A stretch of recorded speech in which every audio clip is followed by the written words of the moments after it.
This is the Bahamas Tonight, the Northern Edition. Good evening, all. I'm Shashina Rule. As always, it is so great to have you with us.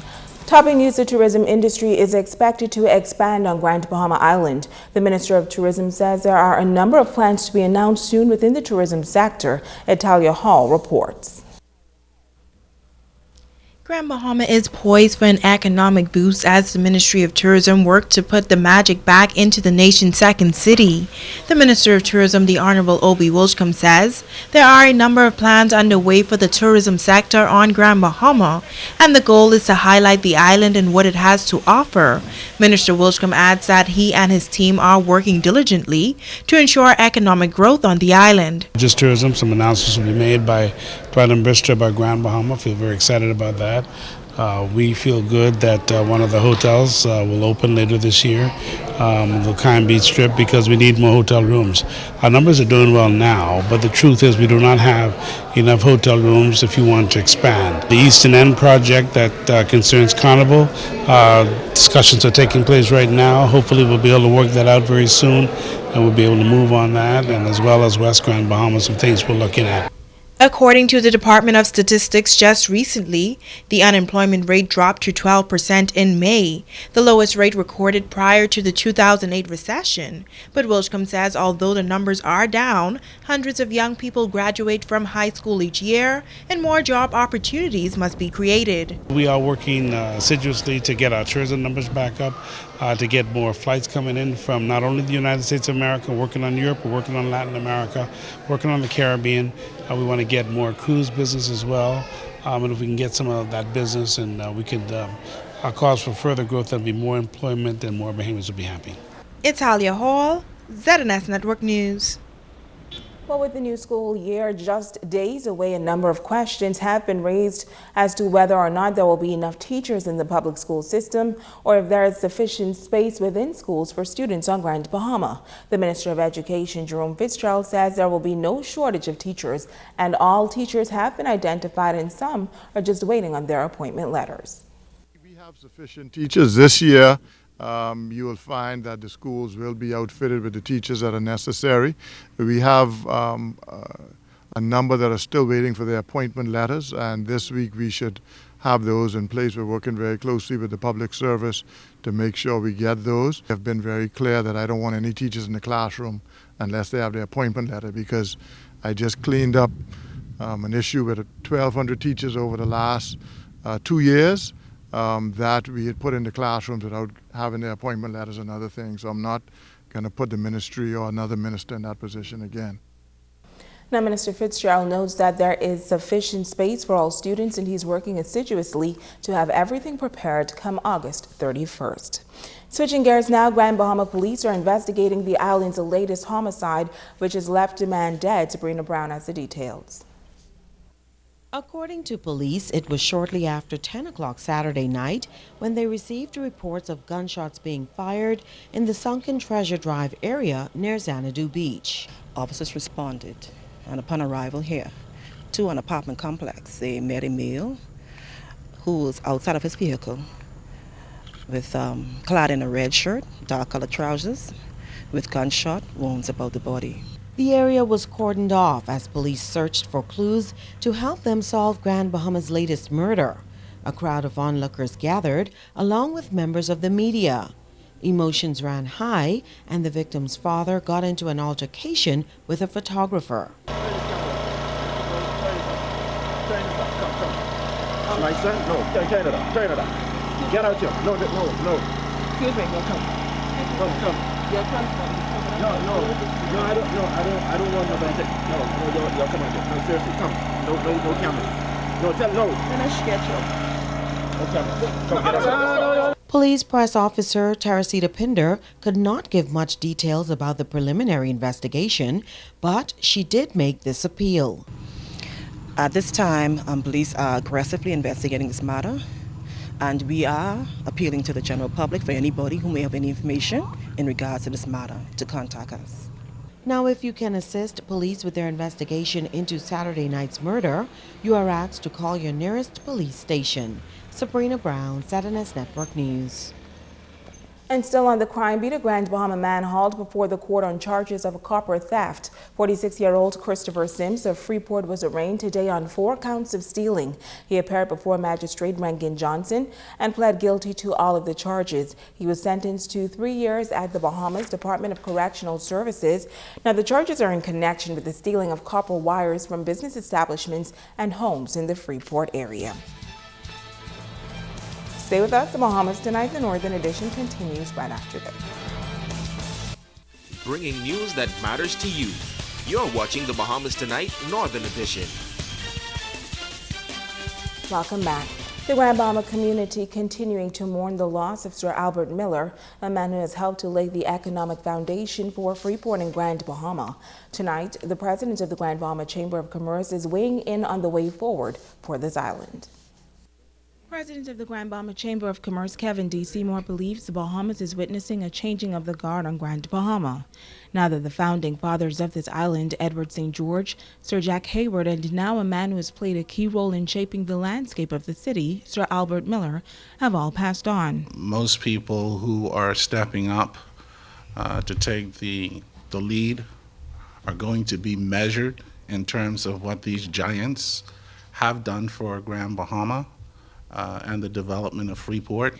Seymour regarded Sir Albert as a prolific entrepreneur and a man who undoubtedly played an instrumental role in the development of Grand Bahama, one who has left behind a great legacy. The legacy that they left behind in terms of the Hawksbill Creek Agreement itself is a good template for them to follow. Yes, some tweaking has to be done to it, but I believe it's an excellent template. And those of us who would lead going forward need only to focus on the things that really makes us more competitive as a jurisdiction, focus on the things that would make things, doing business in the Bahamas easier, and we should have no problems at all going forward. And while he says Grand Bahama continues to experience its challenges, he says those who are now at the helm must do all that they can to see that this island returns to its former glory days. We've come through a very, very protracted recession. Most countries, certainly in the region, has been affected by it, but we need strong leaders, those who have vision, to press on so that we really do justice to the legacy left by these giants. In other news, the Free National Movement celebrating the anniversary of the party's rise to power as the government of the Bahamas in 1992. On Saturday, party officials, members, and supporters descended on Tino Beach for a Red Splash. Party leader Dr. Hubert Minnis was among those attending the event. A unification, so we can all get together, talk about what issues we're facing here in Grand Bahama, and deal with Grand Bahama's problem. Because yes, the Bahamas have gone through a recession, but Grand Bahama has entered the recession way before the Bahamas at large, and Grand Bahama has suffered enough. We want to create opportunities for Grand Bahama and the Bahamas, which would be sustainable, not no short-term job. We're into creating jobs that would be sustained, maintain family, grow families, and grow the entire community. Well, Deputy Leader Peter Turnquest says that there are a myriad of issues that the FNM is focused on addressing. There's any number of issues that are happening in Grand Bahama that are affecting individual families on a daily basis, whether again it's a homeless issue, whether it's mortgage issues, whether it's job issues, whether it's electricity, and all of these things that are affecting Grand Bahama. And the truth of the matter is that this government has not fulfilled its promise to those Bahamians. Switching gears now, this is the back-to-school season and parents are preparing their children to return to the classroom.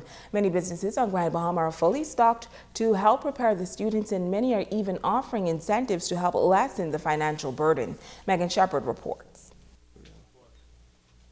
The 2015-2016 school year is less than 2 weeks away, and shoppers on Grand Bahama are taking advantage of the wide variety of supplies on the island.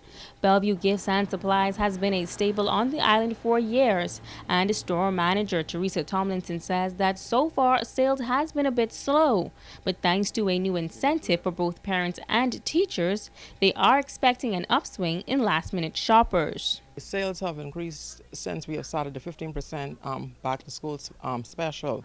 We have 15% off textbooks, workbooks, and school supplies, and an incentive for the teachers what we have done, as well as 15% off all teachers' aids. Okay, and to make back to school fun, we also have a raffle that's going on that everybody with a $25 purchase can register for it. The drawing is at the end of September.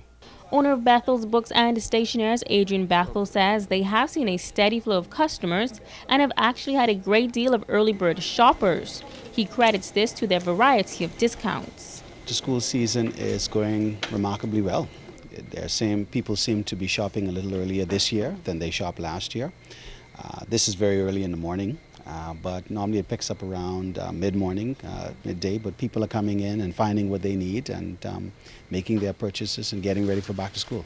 Equally as important as your learning tools is your school uniform. Supervisor of the uniform factory, Serena Hollingsworth, adding that while shoppers are purchasing the necessary attire for their children, they are shopping on a budget. Most people wait for last-minute shopping, as you know, and a lot of people tend to tread water at this point in time because of the VAT that's arrived now that we have to all deal with. So it's going better than expected. No, the prices are the same as last year. It's just assumed different when you have to calculate the VAT afterwards. And yes, it is mentioned. Basically, almost every customer, they always ask about, is that with the VAT or VAT inclusive or whatever the case may be. When it comes to sale comparisons from 2014, these companies say business is steady, and true to Grand Bahamian form, they are expecting the last-minute shoppers to account for an increase in business later this month. It's a bit slow, but we are hoping to get that in flux eventually as it comes closer to back to school. What we have decided to do as well, we have decided to extend our store hours basically at the end of the month, going through probably the second week in September. And hopefully we would open on Sunday, which would be the last Sunday of the month of August for those last-minute shoppers. Sales are strong, and I said surprisingly strong this year over last year.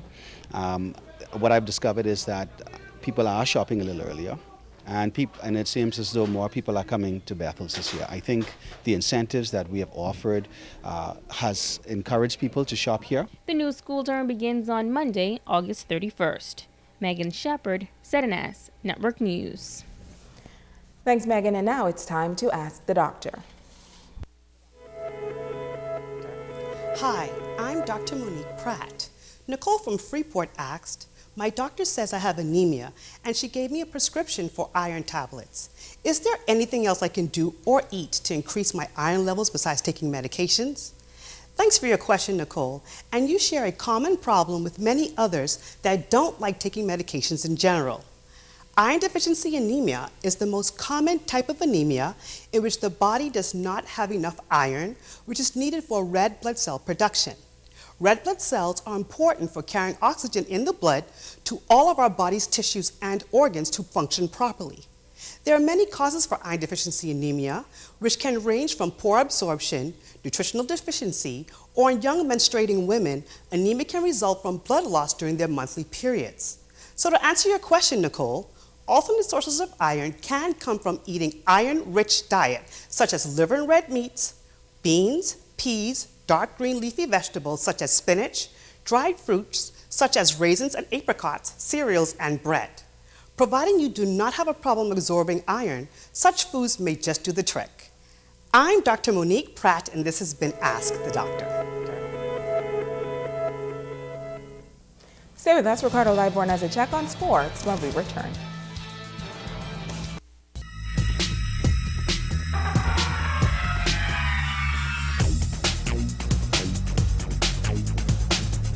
Everybody, and welcome to Sports. And Ricardo Light. This one tonight is for our Deputy General Manager here in Grand Bahama, Stanley Pender, on the loss of his father, Bishop Stanley Pender, boss, we just want to let you know we got your back on this one. Well, day 3 of the IAAF World Track and Field Championship going on in Beijing, China. Shawnee Miller was actually first out of the competition today as far as the right foot for us in the 400 meters. She simply ran 50.53 seconds, the 5th fastest time so far. Now, the men 400 meter semifinals earlier today, Chris Brown was 7th in Heat 1, 45.07 seconds was the time. He failed to move on. Stephen Gardner was 7th in Heat 2 and 44.98 seconds, and he failed to move on as well. Then Michael Matthew. And Heat 3, 45.47 seconds. He failing to advance, and I broke the coffee cup this morning. Couldn't believe what happened in Beijing. The Grand Bahama Gym Rats and the Container Port Stackers will lace the sneakers, folks, at the YMCA Commercial Basketball League. I can tell you that the Gym Rats took game 1 of that series, 81-62. Keena Russell had 16 points and Jameek Pitt with 14. And from the Container Port, Clemente Martin had some 14 and Tad with some 12. Now, in game 2, the GB Gym Rats defeated the Stackers 76-67 in OT. And then Jameek also coming out, 21 points. Clemente had 33 in a losing cause. The Stackers then simply had to work this weekend, folks, and they won 49-44 to stay alive in the series. Clemente had 16 points and Kyle Grant had 10 points. Jameek had 12, Jabbar had 11. They're playing game 4 at 8 o'clock tonight. And the Gym Rats are saying it's not going to go any further. The Stackers are saying, hey, it ain't over yet. The Abaco Softball Association on the Diamond of the weekend, and the Abaco Grocery Diamond Dolls defeated the Lady Legends 16-12. Christine Janor was 3 for 4 and also belted in some 7 RBIs. Tracy Albury got the win. The loss to Elva Russell. In the men's side of things, the team of Destroyers shut out the Nazico Sluggers 7-0. Daniel Adams had a 3 for 3 game and 4 ribbies. Oscar Tugo rolled through a pretty good one, give it 2 hits and struck out some 9 batters. The loss goes to Shaq Adderley. In the twin bill, the Destroyers defeated the Sluggers 16-9. Josh rolled 3 for 4, 7 RBIs to boot. Oscar to go roll with the win. The loss goes to Kevin Hicks. And he was also 3 for 3. Get this, Kevin was away from the game for 3 years and hit a home run. Not bad. Summer Solution Sharks, they defeated the Latima Destroyers 15-5. Wardo McIntosh had a good game, folks, 4 for 4. Giovanni Culma struck out some 10 batters. And also the loss goes to my good friend who will not stop playing, Oscar to go roll. Robert Cooper, a well-known sporting community, passed away August 1st, folks, and family and friends and teammates showed up on Saturday for his homegoing ceremony, which was over there at Community Heart Church of God. We will miss him. Atalia Hall has the story. Wonderful, loving, caring person, a great husband, a great brother, uncle, friend, quiet. Robert Godfrey Cooper, born on August 23, 1969 of Matertown, known for his love of softball for many years, led his Cooper's Destroyers softball team to victory one last time on August 1st before he passed suddenly. Cooper was laid to rest on Saturday, August 22nd, and those who knew him described what they remembered him as. Very good person, very pleasant on the softball field, volleyball court, very pleasant, very not argumentative at all. Played the game as it should be played, enjoyed the game, and was friendly even before and after the game. And you never heard him raise his voice or get mad with the players, opposing players. And after the game, he would go shake their hands, windows or draw, and that's the way the game should be. I've known him a very long time. We played together in the league for 3.5 years, maybe more. And when I heard the news, I couldn't believe it because I watched him play that day, and I left him out on the field. Some described him as a gentle giant in the community. He always give, whether it was from playing, being out there just to make sure something happened. He helped around the ballpark, and wherever he's needed, he just was a kind, gentle person. And softball will really miss. It's people like them that make softball and make things move in the community. I heard about Mr. Roberts' death on Tuesday, and he died Sunday. And when I reached to work to Family Garden, they told me about it. And he can be sadly missed with the family, his niece, from his nieces, his nephews, his aunts, even the players and all. You know, everybody, because Mr. Robert was one calm person. Robert played softball and volleyball with a special zeal. His approach to sports was always leave it on the field and always give it your all. It's Talia Hall, ZNS Total Sports. And to Tia and the family, we will miss Robert, the quiet one, but the Cooper clan will stay together as a unique family. Let's look at your sports tonight.